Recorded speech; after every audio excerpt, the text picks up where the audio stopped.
മാവേലിക്കര പ്രത്യേക ജയിലിൽ റിമാൻഡിൽ കഴിയുന്ന രാഹുൽ മാങ്കൂട്ടത്തിനായി പോലീസ് ഇന്ന് കസ്റ്റഡി അപേക്ഷ നൽകും. തിരുവല്ല കോടതിയിലാണ് കസ്റ്റഡി അപേക്ഷ നൽകുന്നത്. രാഹുലിനെ കൂടുതൽ ചോദ്യം ചെയ്യലിനും തെളിവെടുപ്പിനും വിധേയമാക്കണമെന്ന് പോലീസ് കോടതിയെ അറിയിക്കും. അതേസമയം മൂന്നാം ബലാത്സംഗ കേസിൽ ജാമ്യം തേടി രാഹുലും കോടതിയെ സമീപിച്ചിട്ടുണ്ട്.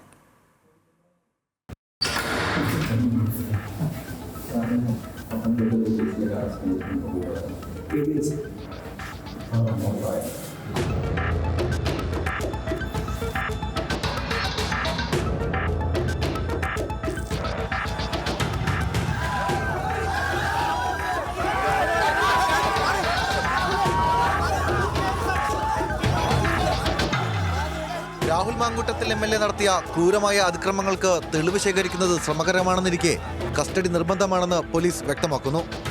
ഹോട്ടലുകൾ, ഒളിവിൽ കഴിഞ്ഞ സ്ഥലങ്ങൾ, ഡിജിറ്റൽ തെളിവുകൾ തുടങ്ങി വിവിധ പരിശോധനകളും വിവരങ്ങളും രാഹുലിൽ നിന്നും തേടേണ്ടതുണ്ട്. അന്വേഷണത്തോട് സഹകരിക്കാത്ത നിലപാടിലാണ് രാഹുൽ.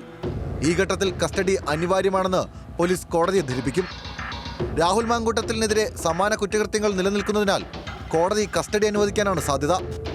അതേസമയം കേസിൽ ജാമ്യം തേടി രാഹുൽ മാങ്കൂട്ടത്തിലും കോടതിയെ സമീപിച്ചിട്ടുണ്ട്.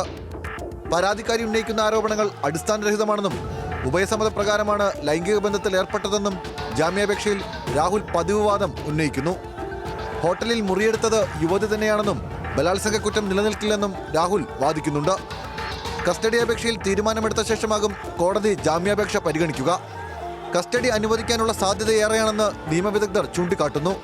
അങ്ങനെയെങ്കിൽ കോടതിക്ക് ജാമ്യാപേക്ഷ തള്ളുകയോ പരിഗണിക്കാൻ മറ്റൊരു ദിവസത്തേക്ക് മാറ്റിവെക്കുകയോ ചെയ്യാം. കോടതിയുടെ തീരുമാനം എന്തായാലും രാഹുലിനെതിരായ ബലാത്സംഗ കേസുകളിൽ നിർണായകമാകും. News desk, news Malayalam.